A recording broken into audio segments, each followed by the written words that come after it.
Hey, how you doing? Sorry you can't get through. I'm sorry. I had a flashback to De La Soul.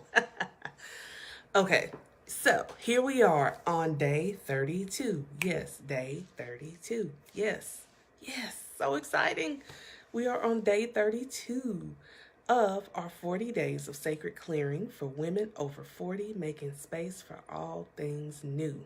And I am your host, Allison Rozelle, also known as Coach Roz. So, all right, my lovely. So let's talk. I'm not a New Yorker. I'm very Southern. So, that was the one and only of my, well, not probably only, but yeah, impression of a New Yorker. I can't do it. I'm a country girl. So, I want to talk about perfectionism because perfectionism is one of those things that seems to rear its ugly head any and every time you begin a project. Yes, because it gets me every time. It's two P words that always get me when I start projects: perfectionism, procrastination. And sometimes they happen at the same time. But nevertheless, we're going to talk about perfectionism. So I just wanted to do this really quickly because I know here we are, we're towards getting closer to the end of the year.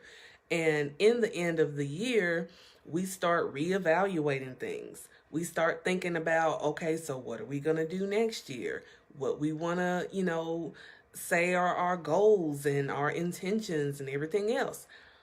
And as sure as your name is what it is, once you get started on those goals, once you get started on working on those projects, perfectionism will most likely rear its ugly head. And usually, perfectionism is actually kind of locked into a little bit of fear of not enoughness, fear of unworthiness, fear of failure, fear of being laughed at. Yeah. Fear of, people talking about you in a very negative way. That was one of the things that I had before when I first started launching more of Coach Roz is I honestly didn't share a lot of it on my personal page. Why? Because I didn't want the judgment. I didn't want the judgment. I didn't want, to share it on my personal Facebook page and all these people who are my Facebook friends. Some of them I know very well, some of them not so much, but nevertheless, I didn't want them judging me and misunderstanding me.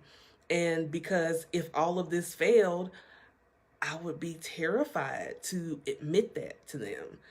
And it's a very real thing for a lot of us. We get caught up in perfectionism. So what ends up happening is, and again, I've been guilty of this, I'll create these things and I'll have all these notebooks full of ideas of things that I really want to do.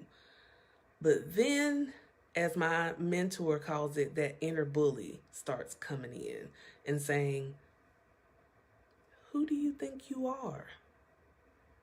Who are you to launch a podcast?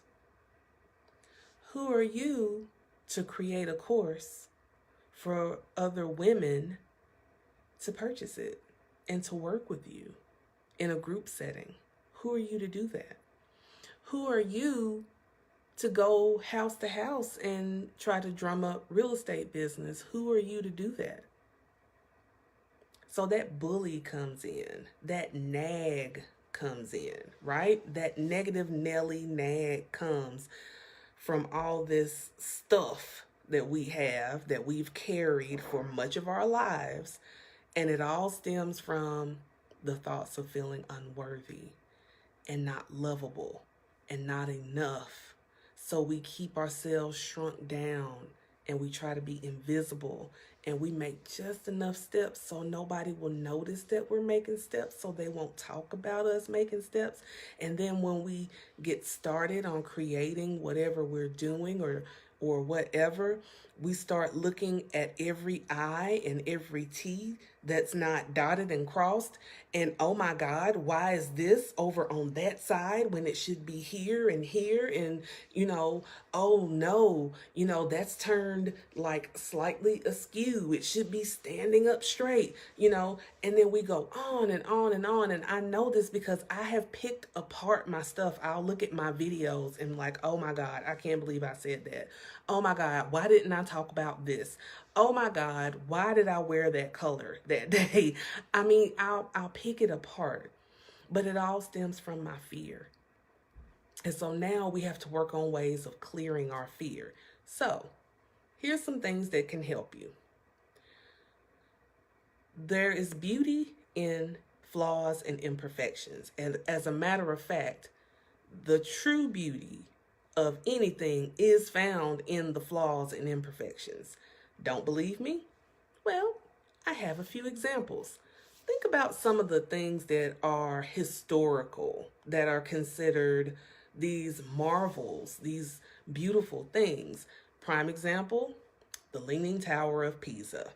Now, I think historically, I want to say in school, I learned that at one point, the Leaning Tower of Pisa actually did not lean. Sorry, I had to do something that shook the camera.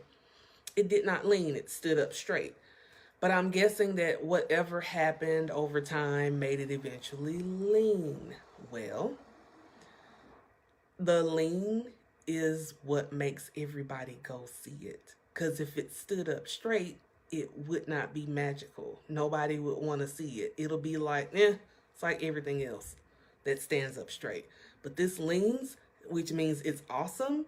It's not perfect. I gotta see it. And by the way, I gotta see it. I want to go see the Leaning Tower of Pisa, right? So think about that. Think about Mona Lisa, the picture, the portrait, the painting that people have been talking about for years and years and years, right? And when you look at Mona Lisa, she's kind of plain Jane, and then her smile is kind of, I'm sorry, half-assed. She doesn't have a real smile on her face. She's just kind of like, like, hurry and finish painting this thing so I can get up and go do what I want to do. But if you look at the picture, if you really look at that painting and you look in her eyes, it's not her smile that is attracting you. It's her eyes. Her eyes tell the story, right?